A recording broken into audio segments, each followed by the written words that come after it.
C'est une question de temps avant qu'une bombe éclate entre Gasly et Ocon. Oula, qui a dit ça là? Il était une fois Ocon et Gasly étaient de bons amis. Ils en parlent tous les deux dans le podcast Beyond the Grid, mais à un moment donné, les choses ont mal tourné. En effet, les deux Français ont dû se battre l'un contre l'autre pour arriver au sommet. Tous deux étaient poussés à gagner, ça n'a pas donné lieu à de très jolies scènes. Non seulement les deux anciens amis se sont parfois retrouvés nez à nez, mais les parents des deux pilotes n'ont pas pu contrôler leurs émotions à certains moments. Les deux sont maintenant beaucoup plus âgés, 26 ans, et sont déjà arrivés à la F1. Mais tous deux ont le rêve de devenir leader de l'équipe française. Ouais, plus que eux, c'est les parents qui ont foutu la merde dans leur relation, je pense aussi. C'est d'ailleurs pour ça qu'Alpine a dit les parents pourront pas être là ensemble en même temps. J'avais vu ça il y a quelques semaines, on en avait parlé sur la chaîne. Et ils se disent peut-être qu'ils pourraient foutre la merde encore. Donc ils préfèrent prendre leurs précautions. Hein. Ça ne peut que mal tourner à l'avance, et encore plus quand on regarde les circonstances. Certes, quand ils sont beaucoup plus âgés et peut-être plus matures que lors de leurs années de karting, mais tous deux montrent encore des signes de ne pas se contenter d'un rôle de second couteau. Alors, prenez Ocon, il s'est maintenant disputé avec presque tous ses coéquipiers, Sergio Pérez, qui pouvait s'entendre avec la plupart des pilotes de toute façon. Avec une telle dent contre Ocon, à un moment donné, les deux ont failli s'envoyer dans le mur sur le chemin de l'eau rouge.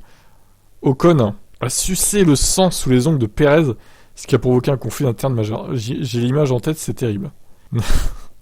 Les choses ont mal tourné avec Alonso. Alonso a été amené en tant que favori et a montré qu'il était le meilleur pilote des deux, mais il a été très malchanceux le dimanche. Cependant, Ocon n'a pas pu résister à l'envie de mentionner brièvement qu'il avait été le seul pilote à part Hamilton à battre Alonso. Dans les points où une saison, il a également révélé qu'il avait fait 98% du travail chez Ocon. Gasly a toujours été tête d'affiche chez AlphaTauri et il n'y a montré qu'une facette moindre de lui-même.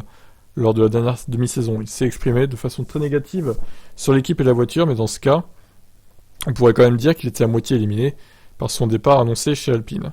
Lors d'une querelle avec son coéquipier, Gasly était introuvable. Les plus gros problèmes que nous avons vus avec Gasly ne se sont produits que chez Red Bull. Non seulement il a été battu par Verstappen, mais il a aussi été méprisé au sein de l'équipe, car il insistait pour faire les choses à sa façon. Albon n'était pas beaucoup plus rapide, mais Red Bull n'a pas donné aux Thaïlandais une année supplémentaire dans l'équipe pour rien. Ou ils en avaient assez du français après seulement 6 mois. Du coup, c'est... Voilà, mais c'est long.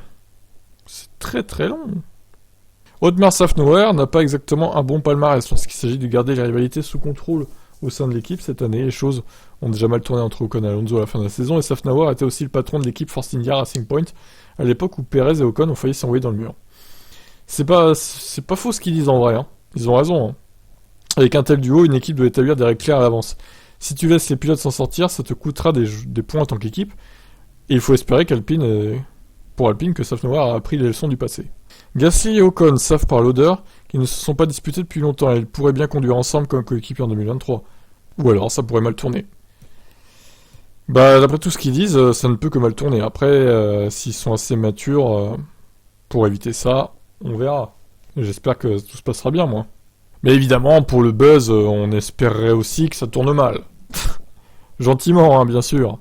Bon, écoutez, je sais pas s'ils ont raison dans ce qu'ils disent, mais en tout cas, les arguments sont là, et on le mérite d'être correct. Donc, advienne que pourra. Ciao.